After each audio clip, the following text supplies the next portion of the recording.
चलो अभी हम 3.3 एक्सरसाइज का थर्ड क्वेश्चन देखेंगे। क्या बोला है देखो यहाँ पर, form the pair of linear equations for the following problems and find their solution bye substitution method, जो कि हमने देखी है पिछले वाले वीडियो में। सब्स्टिट्यूशन कैसे होता है यहाँ पर भी वही करना है, फिर से बताऊंगी, लेकिन इक्वेशन पहले हमें फॉर्म करना है। हमें क्या किया था पहले, उन्होंने इक्वेशन खुद दिए थे, अब हमें खुद इक्वेशन तैयार करके उसको सॉल्व करना है। चलो फर्स्ट क्वेश्चन देखते हैं। The difference between two numbers is 26 and one number is 3 times the other. देखो डिफरेंस दिया है, मतलब क्या, हमें दो नंबर्स निकालने हैं। Let the numbers be x and y, right. और इन दोनों का डिफरेंस कितना दिया है उन्होंने, 26। इसको हम इक्वेशन नंबर 1 करते हैं। अगर हमें दो वेरिएबल्स की वैल्यू निकालनी है ना, जैसे कि एक्स एंड वाई, तो हमें दो इक्वेशन चाहिए होते हैं, या आप याद रखो, दो वेरिएबल के लिए दो इक्वेशन चाहिए और उसके बाद हमें उसका आंसर मिलेगा। और दूसरे इक्वेशन के बारे में उन्होंने बोला है, क्या बोला है, one number is 3 times the other. चलो x जो है वो 3 टाइम्स है y के, ये हमें मिल गया सेकेंड वाला इक्वेशन। अब देखो इस तरीके से इक्वेशन सॉल्व करना तो बहुत आसान है, लेकिन इक्वेशन फॉर्म करना, उसके लिए लॉजिक लगेगा, वो सीखना जरूरी है। जो दिया है वर्ड में उसको आपको इक्वेशन के फॉर्म में लिखना आना चाहिए, राइट। चलो आगे, अभी इक्वेशन तो हमने फॉर्म कर लिया। क्या करोगे आप सब्स्टिट्यूशन में, क्या होता है, एक हम x की वैल्यू निकालते हैं और दूसरे इक्वेशन में रख देते हैं। जैसे कि हमारे पास x की वैल्यू ऑलरेडी है, put x is equal to 3y in equation number 1, है ना। कोई भी वैल्यू किसी भी इक्वेशन में रख सकते हो, फर्स्ट की वैल्यू सेकेंड में रख सकते हो या फिर सेकेंड की फर्स्ट में, कोई प्रॉब्लम नहीं है, आने वाला आंसर जो है वो एग्जैक्ट वही आएगा। तो x जहां है वहां हमें कितनी वैल्यू रखनी है, वहां पर 3y। तो यहाँ 3y x की जगह minus y equal to 26। 3y minus y आएगा 2y equal to 26। 2y is equal to 26, तो y इज इक्वल टू आएगा 26/2 मतलब 13। हमें एक तो वैल्यू मिल गई, y इक्वल टू 13 ये वैल्यू हमें मिल गई। अब y इक्वल टू 13 ये वैल्यू जो है, put y equal to 13 in equation 1 में रखो या फिर 2 में रखो, कोई दिक्कत नहीं है, मैं 2 में रख देती हूँ। और सेकेंड इक्वेशन क्या है, x is equal to 3y, हमें x की वैल्यू निकालनी है अभी। तो x इज इक्वल टू आएगा 3 इंटू वाई की वैल्यू है 13। तो x की वैल्यू हमें मिल जाएगी 39, मतलब x इज इक्वल टू 39 है और y इक्वल्स टू 13, ये आएगा हमारा आंसर। ये नेक्स्ट वाला क्वेश्चन देखेंगे अभी। The larger of to supplementary angles exceeds the smaller by 18 degrees, find them. पहले तो आपको पता ही नहीं चलेगा कि उन्होंने पूछा क्या है और निकालना क्या है। तो देखो यहाँ पर एंगल्स दिए हैं, दो एंगल्स हमें निकालने हैं। Let two angles be x degree and y degree, और ये जो है वो सप्लीमेंट्री एंगल्स है, ठीक है। अब आगे क्या बोला है उन्होंने, अब देखो एंगल x और y है, दोनों इक्वल नहीं है, एक एंगल बड़ा वाला है तो एक एंगल छोटा वाला है। तो उन्होंने, चलो सपोज कर लेते कि हम ये जो है वो लार्जर है and this one is the smaller, मान लिया हमने, कोई भी आप कैसा भी एंगल अज्यूम कर सकते हो।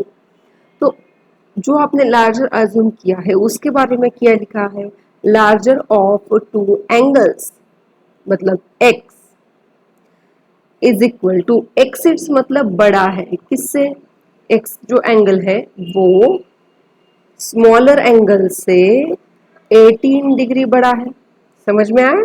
x degree is equal to y degree plus 18 degree, right.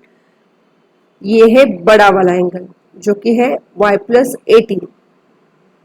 x मतलब बड़ा है, बड़ा है मतलब आपको क्या करना होगा, ऐड करना होगा, ठीक है। अब दूसरे इक्वेशन के बारे में तो उन्होंने कुछ भी नहीं बोला है ना, और एक इक्वेशन चाहिए हमें, लेकिन पहले ही क्वेश्चन में, पहले ही सेंटेंस में उन्होंने दिया है कि वो एंगल कैसे है, सप्लीमेंट्री है। और सप्लीमेंट्री एंगल्स का मीनिंग क्या होता है, दोनों एंगल का एडिशन जो है वो 180 डिग्री होना चाहिए। समझ में आ रहा है? तो इस तरीके से आपको कभी कभी हिडन होते हैं इक्वेशंस जो कि आपको खुद को लिखनी पड़ेंगे लॉजिक से। तो दो इक्वेशंस मिल गए हमें, तो पहले से ही हमने x की वैल्यू निकाल ली है, x इज इक्वल टू, तो पुट इक्वेशन नंबर 1 इन इक्वेशन नंबर 2, राइट। क्या करोगे आप, जहां x है वहां पर y प्लस 18 डिग्री लिखना है, y plus 18 plus y equal to 180, right. y plus y 2 है इज इक्वल टू 180, प्लस 18 को RHS में ले जाओगे तो वो हो जाएगा माइनस 18, तो 2y इज इक्वल टू, ये आएगा 162।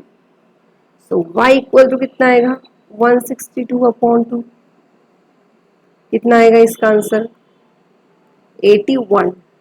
मतलब हमें y की वैल्यू मिल गई 81 डिग्री। तो अभी x की वैल्यू कैसे निकालोगे, पुट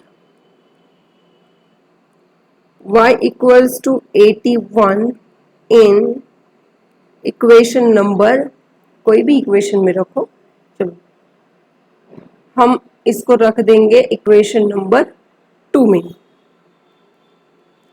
क्या है equation number 2, x plus y is equal to 180 degree, x plus 81 degree is equal to 180, so x is equal to 180 minus 81, right है। सब्ट्रैक्शन करना है हमें,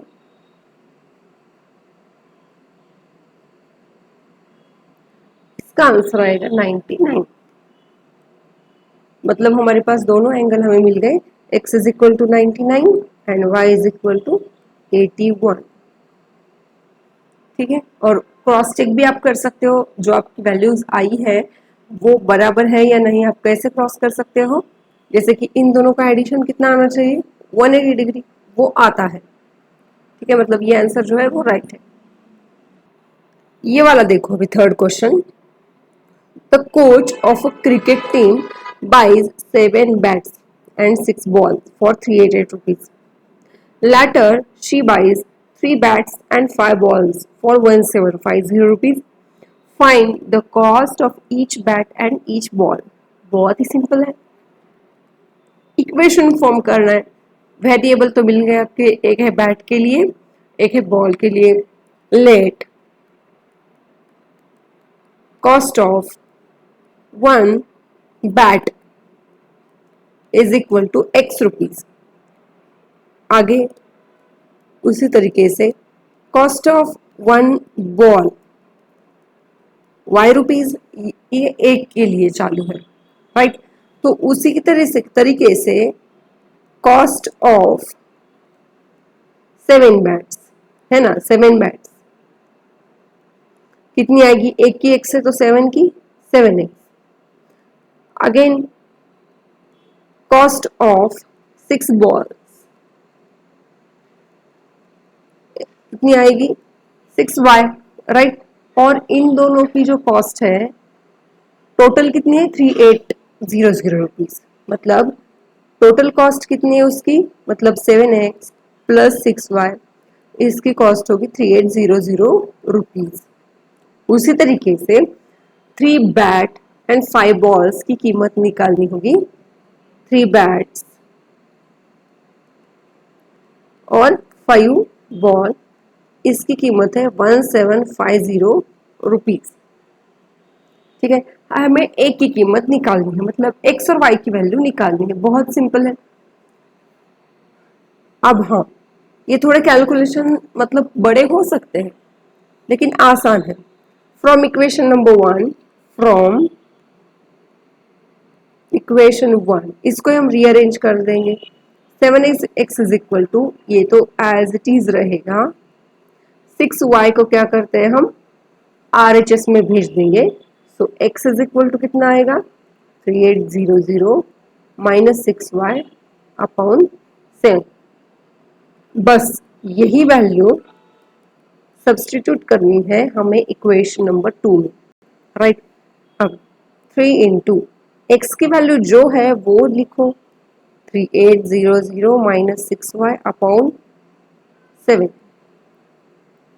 प्लस 5y इक्वल टू 1750। अब देखो बेस सेम कर लेंगे हम। चलो इसकी वैल्यू हम पहले निकाल लेते हैं। 3 इंटू 3800 माइनस, ये देखो 3 से हमें पूरे ब्रैकेट को मल्टीप्लाई करना है, 18y plus 5y whole divide by 7 और इसका बेस है 1। आगे इनका मल्टीप्लिकेशन कर लेंगे, 11400 माइनस 18y, अभी हमें क्रॉस मल्टीप्लिकेशन करना है, ये 1 आएगा, plus 35y whole divided by 7 equal to 1750। अब देखो इनका सब्ट्रैक्शन कितना आएगा, ये आएगा 11400 प्लस 17y इक्वल टू, ये जाएगा मल्टीप्लिकेशन में 1750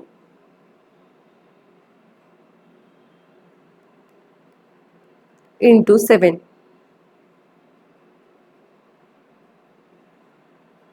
राइट। आगे 17y इक्वल टू, इनका मल्टीप्लिकेशन कितना आता है देखो 12250 माइनस, ये सब्सट्रैक्ट करो 11400। 17y इज इक्वल टू,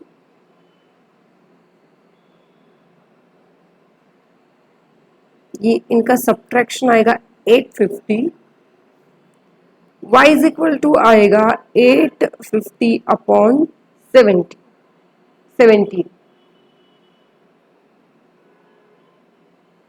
ठीक है, अभी इनका सब, अभी हमें इसका भी डिवीजन करना पड़ेगा।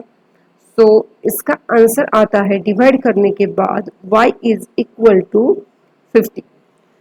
ठीक है, y इज इक्वल टू 50। अब ये जो हमें y की वैल्यू मिली है वो हमें सब्सटीट्यूट करनी है कोई भी इक्वेशन में। चलो कौन सा वाला इक्वेशन लोगे आप, फर्स्ट में ही कर लेते हैं, है ना, हमने आसानी से यहाँ पर कर रखा है। सो यहाँ हमें y की कीमत रखनी है 50, x की वैल्यू निकालने के लिए 3800 माइनस, ये यहाँ मैं कर लेती हूँ 300, राइट। सो डिवाइडेड बाय 7 है, इनका इसका आंसर कितना आएगा 35। ठीक है, हमें x की वैल्यू मिल गई है अभी 500। देखो x मतलब कौन है, बैट है, तो 1 बैट की कीमत होगी 500 रुपीज एंड 1 बॉल की कीमत होगी 50 रुपीज। अब ये वाला एग्जाम्पल देखो, फोर्थ वाला दिखने में काफी बड़ा है लेकिन उतना भी डिफिकल्ट नहीं है। The taxi charges in a city consist of a fixed charge together with charge for the distance covered, right? For a distance of 10 kilometer, the charge paid is 105 rupees, and for a journey of 15 kilometer, charge paid is 155 rupees.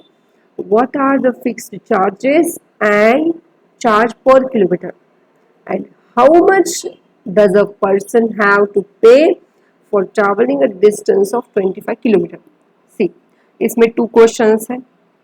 हमें एक उन्होंने जो पूछा है fix charge मतलब x और y की value निकालनी है, और बाद में सब क्वेश्चन और है वो बाद में देखेंगे, पहले 1 1 सेंटेंसेस को इक्वेशन में कैसे लिखना है वो देखते हैं।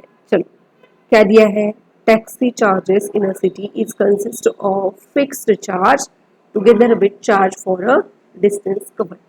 Late fixed charge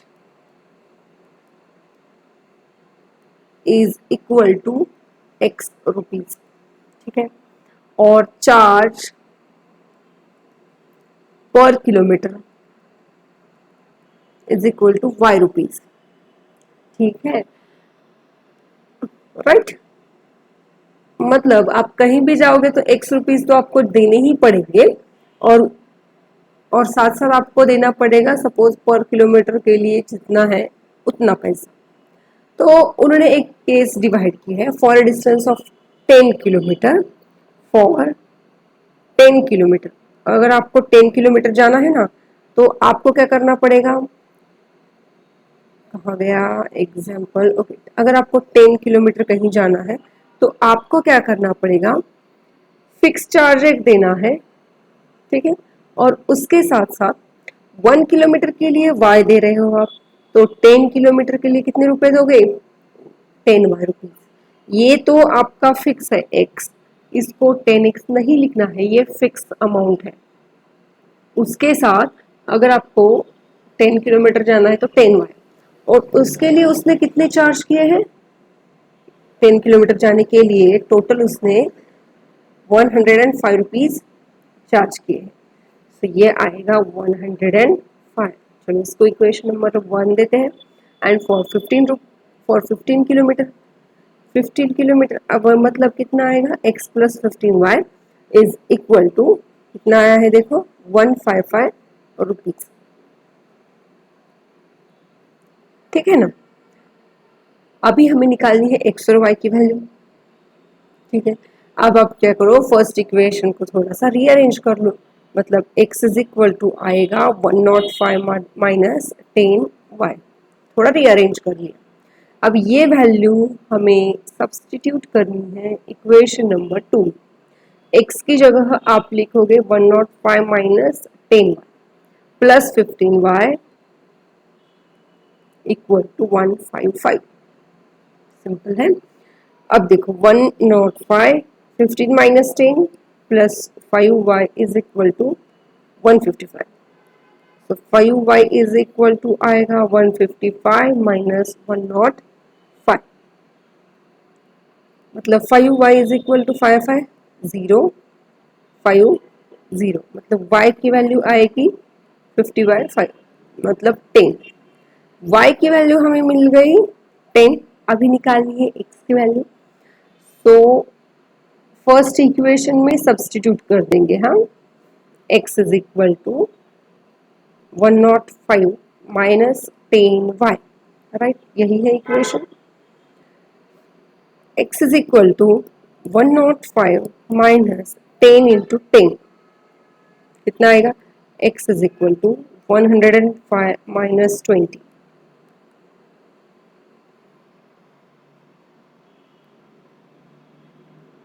$85.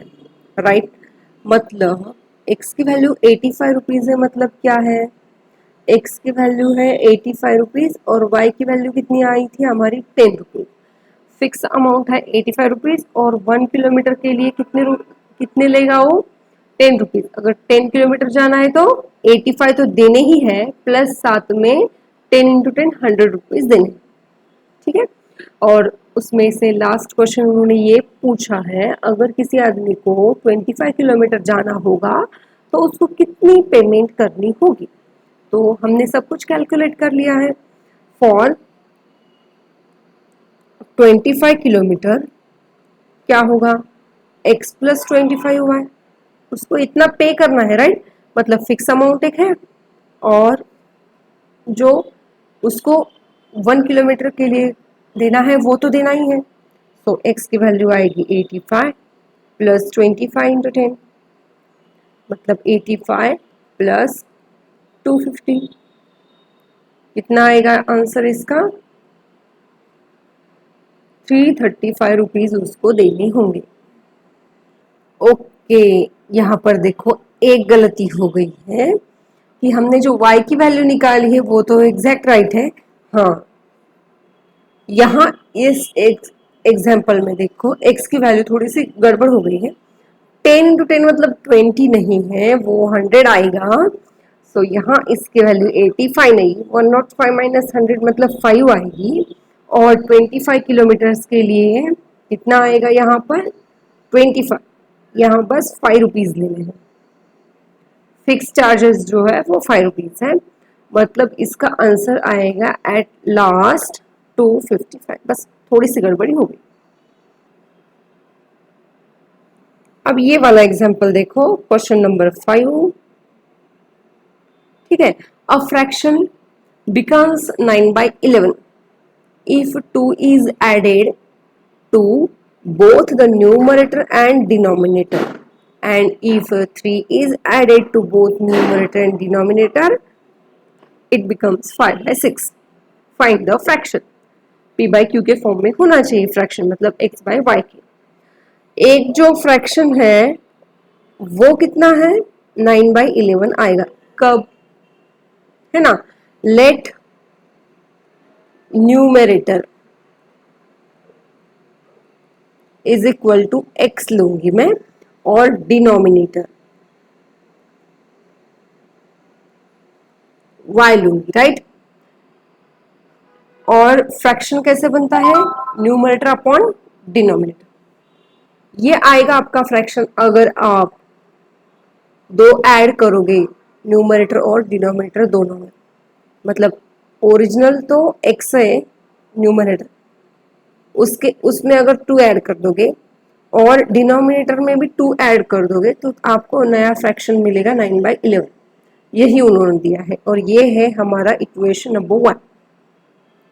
और दूसरे में अगर आप न्यूमरेटर में 3 ऐड करोगे और डिनोमिनेटर में भी 3 ऐड करोगे तो आपको फ्रैक्शन मिल जाएगा 5/6। और ये है आपका सेकेंड इक्वेशन। बस इसको ही सॉल्व करना है, अभी बाकी कुछ नहीं है। लेकिन आप डायरेक्टली यहाँ x और y की वैल्यू सब्स्टिट्यूट नहीं कर सकते हो, तो इसीलिए आपको इक्वेशन नंबर 1 को पहले रीअरेंज करना होगा। चलो, तो पहले क्या करोगे आप, इसको मैं इस इक्वेशन को थोड़ा सा साइड में रख दूंगी। यहाँ पर आपको करना है cross multiplication. 11x plus 22 is equal to 9y plus 18। ठीक है, so 11x is equal to 9y plus 18। 22 को RHS में भेजो। 11x is equal to 9y minus 4, right, minus 4 आ रहा है। ये तो हमें वैल्यू मिल गई 11x की, और x की वैल्यू कितनी आएगी 9y माइनस 4/11। ठीक है, अब ये हो गया आपका इक्वेशन नंबर 1 प्रॉपर फॉर्म में। इसकी वैल्यू हमें इस सेकेंड वाले इक्वेशन में सब्स्टिट्यूट करनी है। क्या लिखोगे, है ना। तो यहाँ पर भी आप क्या करो, पहले इस इक्वेशन को सिंप्लीफाई करो, सेकेंड वाले को क्रॉस मल्टीप्लीकेशन करके। ये कितना आएगा 6x plus 18 is equal to 5 से मल्टीप्लाई करो 5y प्लस 15। ठीक है, तो यहाँ कितना आएगा 6y 5y प्लस 15 ओ, हाँ right, minus 18। 6x is equal to 5y minus 3। ठीक है, इसको भी ऐसे रहने दो, कुछ प्रॉब्लम नहीं है। अब हमें क्या करना है, x की जगह सब्स्टिट्यूट करना है यहाँ पर 6 into 9y minus 4 upon 11 equal to 5y minus 3। ठीक है, अब क्या करोगे, तो यहाँ भी आपको क्रॉस मल्टीप्लाई करना पड़ेगा, लेकिन कैसे वो देखो। पहले 6 से मल्टीप्लाई करो 54y minus 24 is equal to, और 11 से यहाँ मल्टीप्लाई करो, राइट, मतलब 55y माइनस 33। ये 55y, सॉरी ये है 54y, इसको LHS में लाओ, minus 55y is equal to -33 और 24 को RHS में ले जाओ +24 हो जाएगा। मतलब ये कितना आ गया, -y इक्वल्स टू 33 -24 करना है, ये कितना आएगा, 9 आएगा। तो बस इसकी वैल्यू आएगी -9, राइट, -33 है इसलिए। सो y की वैल्यू हमें मिल गई 9 और y से हम x की वैल्यू निकाल सकते हैं, जो कि इक्वेशन नंबर 1 है। यहाँ पर आपको वैल्यू रख देनी है, ठीक है। क्या करोगे, x is equal to 9 into 9 -4 upon 11, 81 -4/11, ये आएगा 9, चलो ये आएगा 77 डिवाइड बाय 11, मतलब x की वैल्यू हमें मिल गई 7, ठीक है। हमें दोनों वैल्यूज मिल गई है x और y की, ठीक है।